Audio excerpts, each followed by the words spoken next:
ಜಯ ಸಿಂಹ ಬಂದ ಜಯ ಸಿಂಹ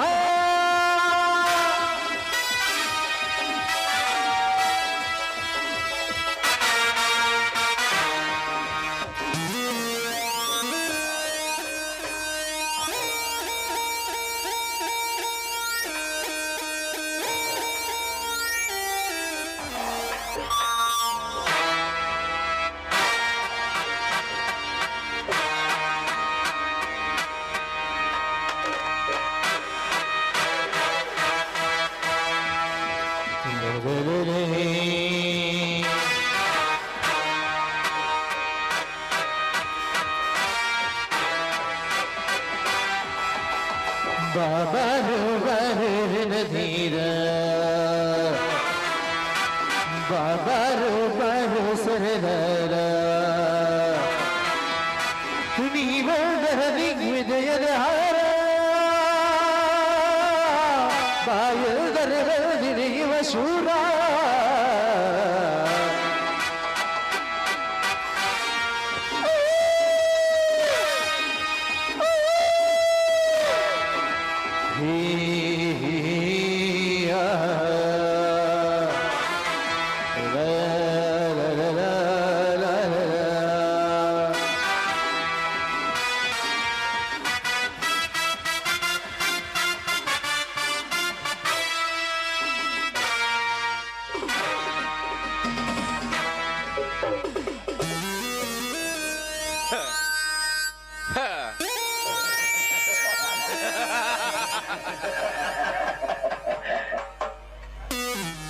यदा यदा हि धर्मस्य ग्लानिर्भवति भारत अभ्युदानाम् अधर्मस्य तदात्मानां सृजाम्यहम् पवित्रानार्ताय साधूनां विनाशाय च दुष्कृत्य धर्म संस्थापनार्थाय संभवामि युगे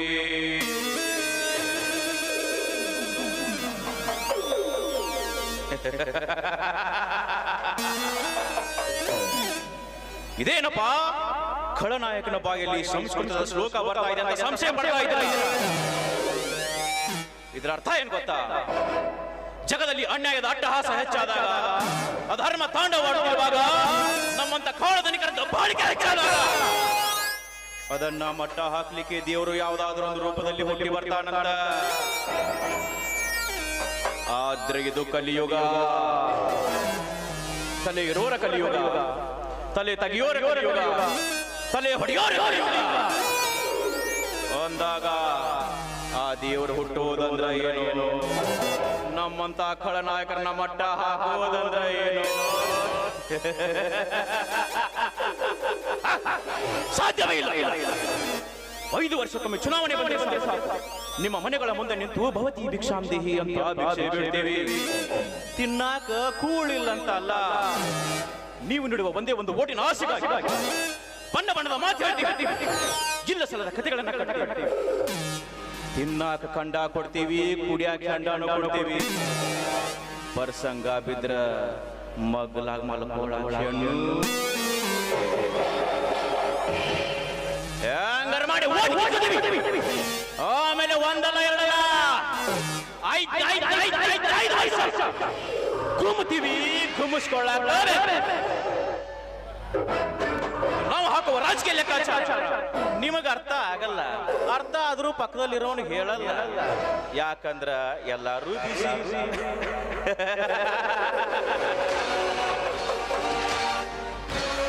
ಅಷ್ಟಲ್ವ ಪಾನ್ ಶಾಪ್ ಹಾಕೋನು ಬೆಳಗಾಗೋದ್ರೊಳಗೆ 100 ಆಸೆ ಪಡ್ತಾನೆ. ನಾವು ಆಸೆ ಪಡ್ತಪ್ಪ. ಇದೇ ನಿಮ್ಮ ಮುಸುಡಿನ ನಂಬಿಕೊಂಡು ಚುನಾವಣೆಯಲ್ಲಿ ಓಟಿಗೆ 500,000 ಹಂಚಿದಿನಲ್ಲ, ಹೆಂಗ ತೆಗಿಬೇಕ್ರಪ್ಪ? ಹೆಂಗ ತೆಗಿಬೇಕು?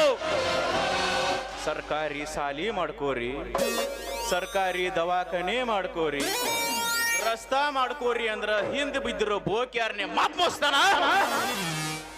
ನೀವು ಬದಲಾಗಲ್ಲ. ಬದಲಾಗಕ್ ನಮ್ಮಂತವ್ರು ಬಿಡೋದಿಲ್ಲ, ಬಿಡೋದಕ್ಕೆ ಚಾನ್ಸೂ ಇಲ್ಲ.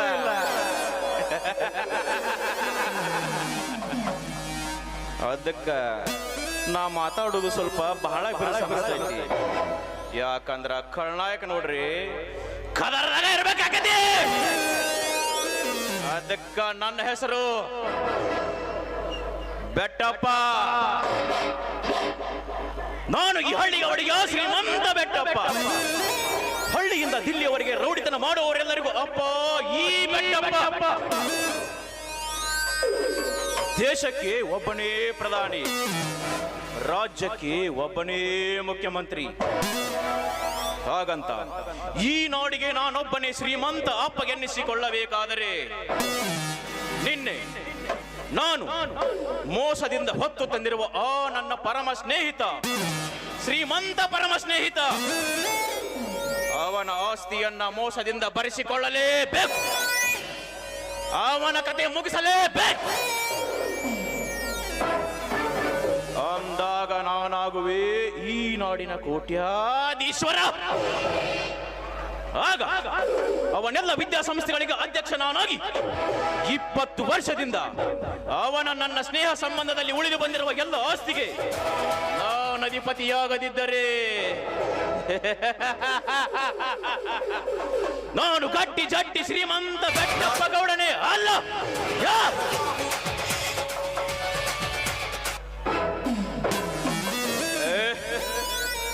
ಕಪಾಲಿ, ಏ ನನ್ನ ಬಲಗೈ ಬಂಟ ಹುಲಿ ಕಪಾಲಿ, ಬಾರೋ.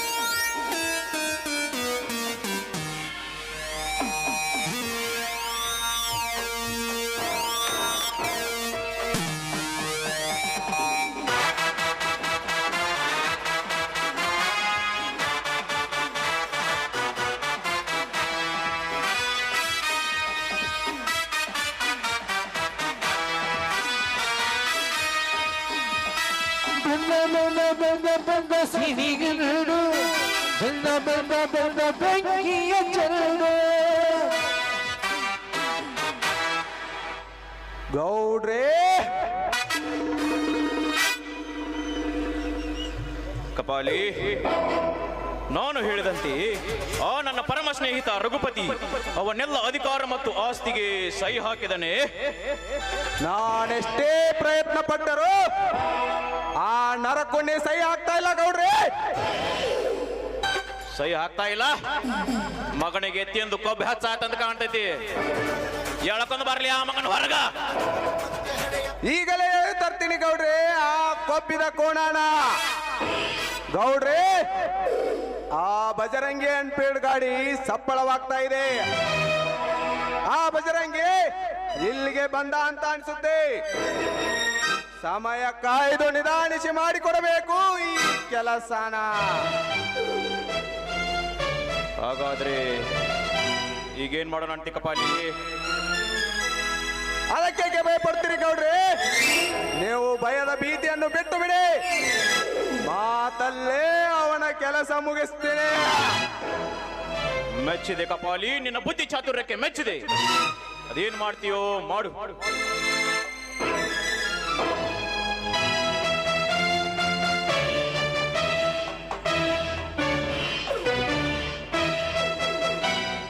ನಮಸ್ಕಾರ ರೀ, ಮಾಡ್ತೇನೆ ಗೌಡ್ರೆ.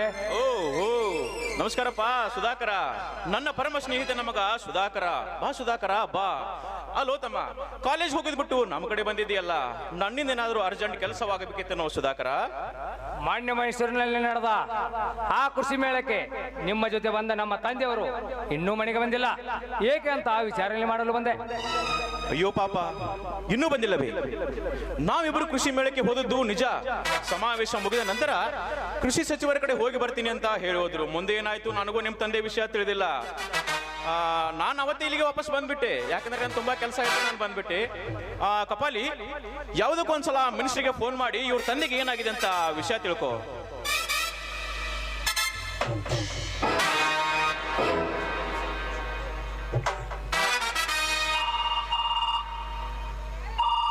ಸಚಿವರ ಫೋನ್ ಸ್ವಿಚ್ ಆಫ್ ಆಗಿದೆ ಗೌಡ್ರೆ. ಅಂದಿನಿಂದ ಇಂದಿನವರೆಗೂ ನಮ್ಮ ತಂದೆಯವರ ಫೋನ್ ಸ್ವಿಚ್ ಆಫ್ ಬರ್ತದೆ. ಈ ನಾಗಿರ್ಬೇಕು ಅಂತ ನನಗೊಂದು ತಿಳಿತಿಲ್ಲ ಗೌಡ್ರೆ. ಪಾಪ ಹೀಗಾಗಬಾರ್ದಾಗಿತ್ತು. ನೀವಿನ್ನು ಓದುವ ಸಣ್ಣ ಮಕ್ಕಳು ಇದ್ದೀರಿ. ನಿಮ್ಮ ತಂದೆ ನನ್ನ ಹತ್ತಿರ ಸಿಕ್ಕಾಪಟ್ಟೆ ಸಾಲ ಮಾಡಿ ದೊಡ್ಡ ದೊಡ್ಡ ವಿದ್ಯಾಸಂಸ್ಥೆಗಳನ್ನ ಕಟ್ಟಿದ್ದಾರೆ.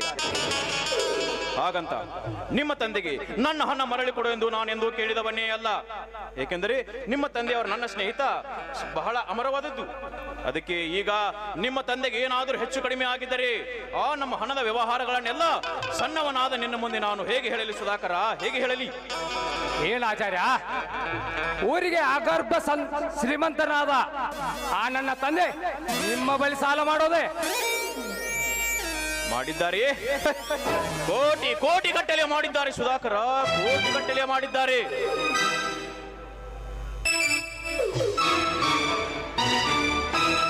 ಬಾಯಿ ಮುಚ್ಚು ಸಾವುಕಾರ, ಬಾಯಿ ಮುಚ್ಚು. ಅರಿಯದ ಹುಡುಗನ ಮುಂದೆ ಹಿರಿದಾದ ಮಾತನ್ನು ಹೇಳಿ ಯಾರ ಮನೆ ಮಶಾನ ಮಾಡಬೇಕೆಂದಿದ್ಯೋ ಬಡವ. ಏ ಏ ಬಜರಂಗಿ, ಸ್ವಲ್ಪ ಸಾವಧಾನದಿಂದ ನನ್ನ ಮಾತು ಕೇಳೋ. ಕೇಳುವುದಕ್ಕೂ ಹೇಳುವುದಕ್ಕೂ ಸಮಯ ಈಗಿಲ್ಲ. ಅವನ ಹಣದ ವ್ಯವಹಾರ ನನಗಲ್ಲದೆ ನಮ್ಮ ಅಣ್ಣನಿಗೂ ಚೆನ್ನಾಗಿ ಗೊತ್ತಿದೆ, ಚೆನ್ನಾಗಿ ಗೊತ್ತಿದೆ. ಅದಕ್ಕಿಂತ ಮೊದಲು ಮರ್ಯಾದೆಯಿಂದ ನನ್ನ ಮಾವನನ್ನು ಎಲ್ಲಿ ಬಚ್ಚಿಟ್ಟಿದ್ಯಾ ನಿಜಾಪಗಳು? ಇಲ್ಲ ಅಂದ್ರೆ ಮತ್ತೆಯೋ ಬಡವ ಎಂದು ಕೂಗುವ ನಿಮ್ಮತ್ತ ನರಕರಾಯ ರುಂಡವನ್ನ ಕಂಡಾಡ್ತೀನಿ. ಅದಕ್ಕಿಂತ ಪೂರ್ವದಲ್ಲಿ ನಿನ್ನಿಂದ ನನ್ನ ಮಾವ ಎಲ್ಲಿದ್ದಾನೆ ಹೇಗಿದ್ದಾನೆ ಅಂತ ವರದಿ ರೆಡಿ ಮಾಡಿಸಿ ತನಿಖೆ ನಡೆಸಿ ವರಿ ಗಲ್ಲಿಗಸ್ತೀನಿ. ಅದಕ್ಕಿಂತ ಮೊದಲು ನೀ ಕರೆ ಹೇಳು. ಬಜರಂಗಿ, ಸಂಶಯ ಮಾಡಿ ಸಂಬಂಧ ಹಾಳು ಮಾಡಿಕೊಳ್ಳುವುದೇನೋ? ನಿನಗೆಂತಲೂ ನನಗೆ ಸುಧಾಕರನ ಮೇಲೆ ಅಪಾರವಾದ ನಂಬಿಕೆ ಇದೆ. ನಾನು ಎಲ್ಲವನ್ನೂ ಅವನಿಗೆ ತಿಳಿಸಿ ಹೇಳಿದ್ದೇನೆ. ಏನೇನೋ ಮಾತಾಡಿ ತಾಳ್ಮೆ ಕಳ್ಕೋಬೇಡ. ಕೃಷಿ ಮೇಳಕ್ಕೆ ಹೋದದ್ದು ನಿಜ, ಮುಂದೆ ಏನಾಯ್ತು ನನಗೂ ಗೊತ್ತಿಲ್ಲ ವಿಷಯ. ಈಗ ಏನಾಗಿದೆ ಏನಿಲ್ಲ ಅಂತ ಎಲ್ಲರೂ ಅಲ್ಲೇ ಹೋಗಿ ವಿಚಾರಿಸೋಣ. ಸುಧಾಕರ, ಅನೇಕ ವರ್ಷದಿಂದ ನಮ್ಮ ಗೌಡ ಜೊತೆ ನಿಮ್ಮ ತಂದೆಯವರ ಸ್ನೇಹ ಇದ್ದದ್ದು ನಿನಗೂ ಗೊತ್ತೇ ಇದೆ. ನಿನ್ನನ್ನು ಎತ್ತಿ ಆಡಿಸಿದ್ದಾರೆ, ಅದರ ಮೇಲಾದರೂ ನಿನಗೆ ನಂಬಿಕೆ ಇಲ್ಲವೇ? ಅದಂತೂ ನಿಜ ಮಾಮ. ಆದ್ರೆ ಇವಾಗ ಏನ್ ಮಾಡೋಣ? ಸುಧಾಕರ, ಕೃಷಿ ಸಚಿವರ ಜೊತೆ ಸಂಪೂರ್ಣ ಮಾಹಿತಿ ಪಡೆದುಕೊಳ್ಳೋಣ. ಆದರೆ ಇವರಲ್ಲಿ ಏನಾದರೂ ವ್ಯತ್ಯಾಸ ಕಂಡು ಬಂದರೆ ಈ ಪೆಟ್ಟಪ್ಪ ಗೌಡರ ಅಹಂಕಾರವನ್ನು ಪೆಟ್ಟೊರಳಿಸಿ ಈ ಮಗನ ಜೀವಂತ ಸಮಾಧಿ ಮಾಡಿಬಿಡೋಣ. ಬನ್ನಿ ಸುಧಾಕರ್, ಹೋಗೋಣ.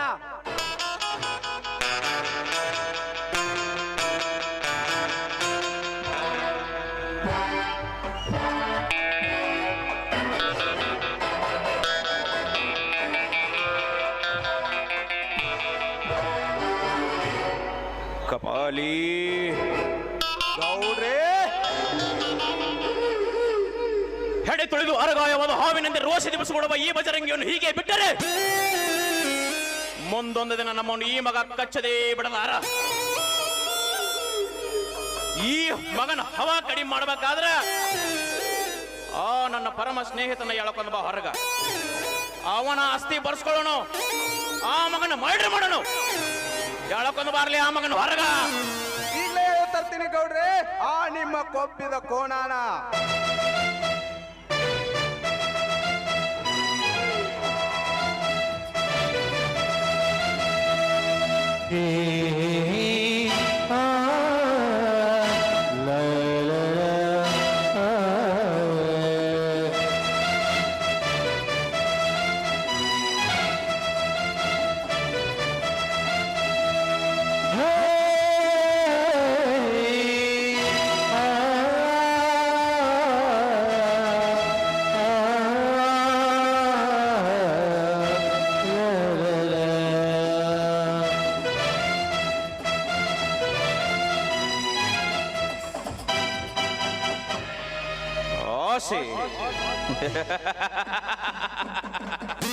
ದುರಾಸೆ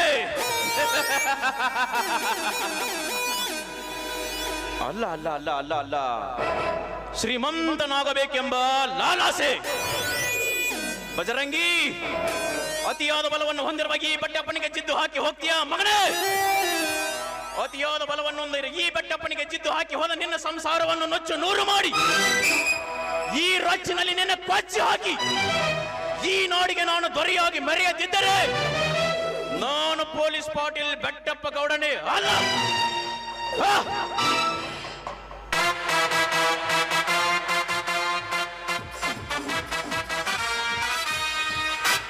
ಸಾವುಕಾರೆ, ಈ ನಿಮ್ಮ ಸ್ನೇಹದ ಕುರಿನ ನಿಮಗೆ ಹೇಗ್ ಬೇಕೋ ಹಾಕ್ತೇನ್ ಬೇಸಾಡ್ರಿ.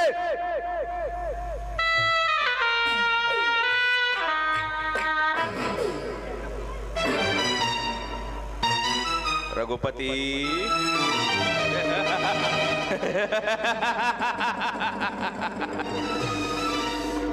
ನೀನು ನನ್ನ ಪರಮ ಸ್ನೇಹಿತ ಅಂತ ನಿನಗೆ ಇನ್ನೂ ಮರ್ಯಾದೆ ಕೊಟ್ಟು ಕೇಳ್ತಾ ಇದ್ದೀನಿ. ಈಗಲೇ ನಿನ್ನ ಎಲ್ಲ ಸಂಸ್ಥೆ ಅಧ್ಯಕ್ಷ ಸ್ಥಾನಗಳನ್ನು ನನಗೆ ಬಿಟ್ಟು ಕೊಡು. ತೂ ನಾಚಿಕೆಟ್ಟವಳೆ, ಲೇ ಅಳಿಯ ಸ್ನೇಹ ಅಂತ ಯಾವ ಬಾಯಿಂದ ಮಾತನಾಡುತ್ತಿದ್ದೆ? ಆರಾಮ್ ಸ್ನೇಹ ಸಂಬಂಧ ಹೊಂದರೆ ಜೀವಕ್ಕೆ ಜೀವ ಕೊಡುವುದು, ಈ ಸ್ನೇಹದ ಜೀವ ತೆಗೆಯುವುದೇ. ನಿನಗೆ ಅಧಿಕಾರದ ಆಸೆ ಇದ್ದರೆ ಅವತ್ತು ನಿನಗೆ ರಾಜೀನಾಮೆ ಪತ್ರವನ್ನು ಕೊಟ್ಟು ನಿನ್ನನ್ನು ರೈತ ಸಂಘದ ಅಧ್ಯಕ್ಷನಾಗಿ ಮಾಡುತ್ತಿದ್ದೆ. ಆದರೆ ನನ್ನನ್ನು ಈ ಸ್ಥಿತಿಗೆ ತಂದು ನನ್ನನ್ನು ಮಾನವನ್ನು ಕಳೆದು ನನ್ನ ಪ್ರಾಣವನ್ನು ತೆಗೆಯಷ್ಟು ಕ್ರೂರಿ ಆದಲೇ ನೀನು ಮನುಷ್ಯನಲ್ಲ, ರಾಕ್ಷಸ.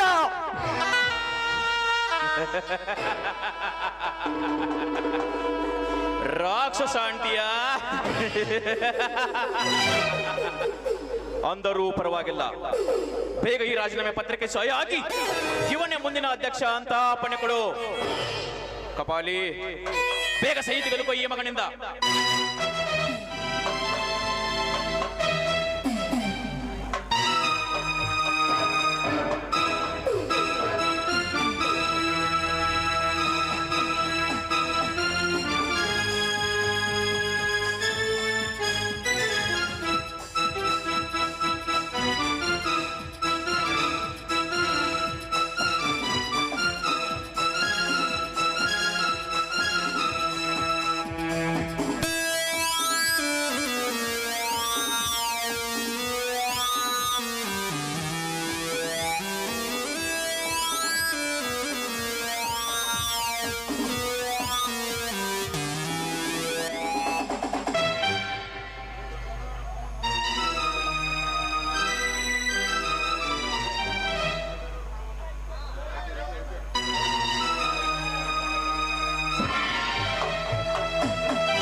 ನನ್ನ ಒಬ್ಬಳೇ ಮಗ ಸುಧಾಕರ, ಒಬ್ಬಳೇ ಮಗಳು ಕಾವೇರಿ, ಅಣ್ಣ ನೀರಿಲ್ಲದೆ ಅಳುತ್ತಿರಬೇಕು. ಬೆಟ್ಟ ಬಿಡಲು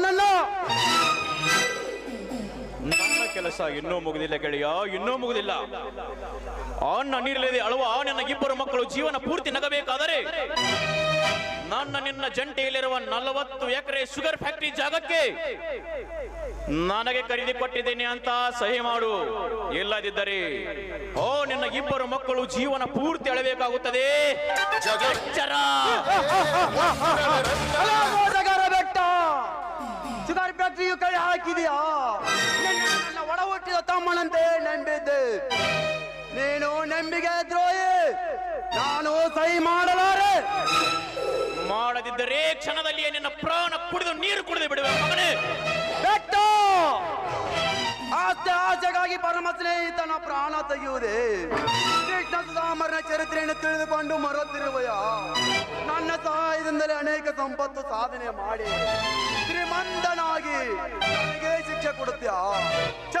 ಯಾರೋ ಪಾಂಡ ಪತ್ರವನ್ನ ಬೇಗ ಇವನ ಕತೆ ಮುಗಿಸಿ ಬಿಡಿ ಗೌಡ್ರಿ, ಇಲ್ಲ ಅಂದ್ರೆ ಈ ಸುದ್ದಿ ನಾಡಿಗೆ ಹಬ್ಬಿ ಯುದ್ಧದ ಭೀತಿ ಶುರುವಾಗುತ್ತೆ.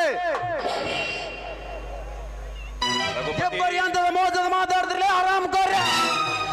ಮೋಸದ ಮಾತು ಮತ್ತೊಂದು ಸಿದ್ಧನಾಗು.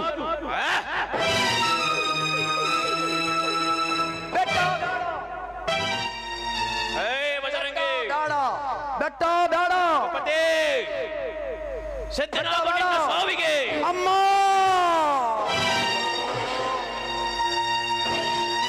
ಸುಧಾಕರ, ಕಾವೇರಿ,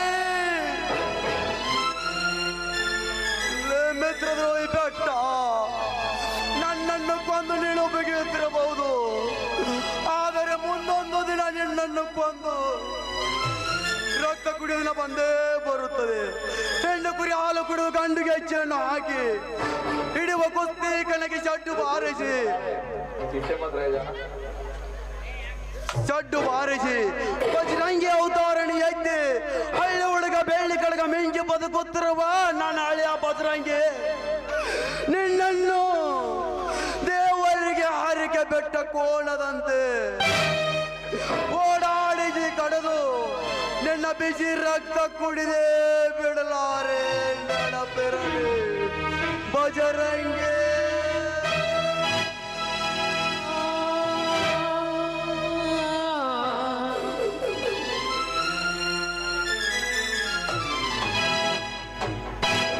ಕಪಾಲಿ, ಬೇಗ ಈ ಶವವನ್ನು ತೆಗೆದು ನೆಲ ಮನೆ ಒಳಗೆ ಹಾಕಿ ಮುಚ್ಚಿಬಿಡು.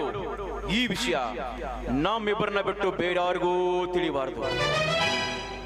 ಆಯ್ತು ಗೌಡ್ರೆ, ಆಯ್ತು.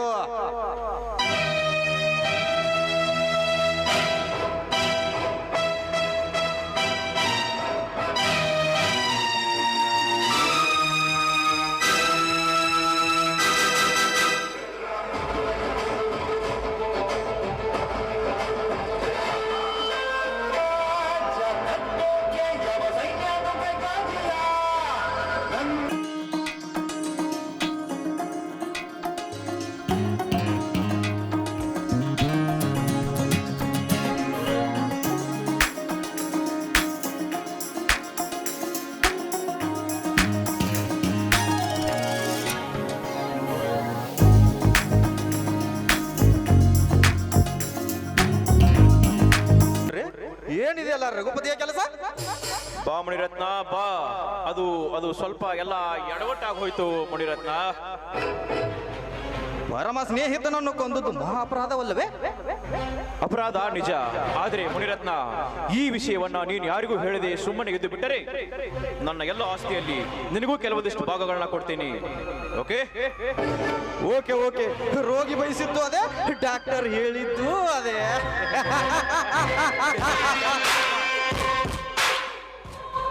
ಕಪಾಲಿ, ಈ ಶವವನ್ನು ತೆಗೆದು ಒಳಗೆ ಹಾಕಿ ಮುಚ್ಚಿಬಿಡು. ಮುನಿರತ್ನ, ನಡೀರಿ ಹೋಗೋಣ.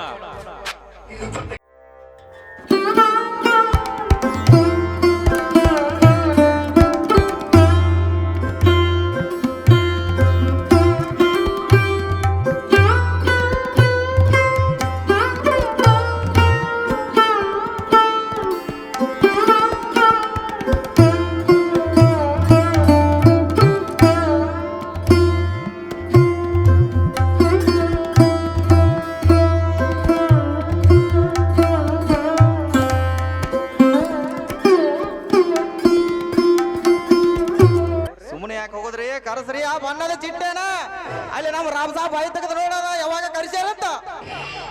ಕಪಾಲಿ, ಬಣ್ಣದ ಚಿಟ್ಟೆಗಳು ಬಣ್ಣ ಹಚ್ಕೊಂಡು ರೆಡಿ ಹಾಕತ್ತಾವ. ಈಗ ಬೇಡ, ಮುಂದಿನ ಪ್ರವೇಶ ಕರ್ಕೊಂಡ ಬರೋಣ ಇಬ್ರವರು. ಓಕೆ ಓಕೆ, ಹೇಳ್ತೇನ್ರಿ ಯಾವಾಗ.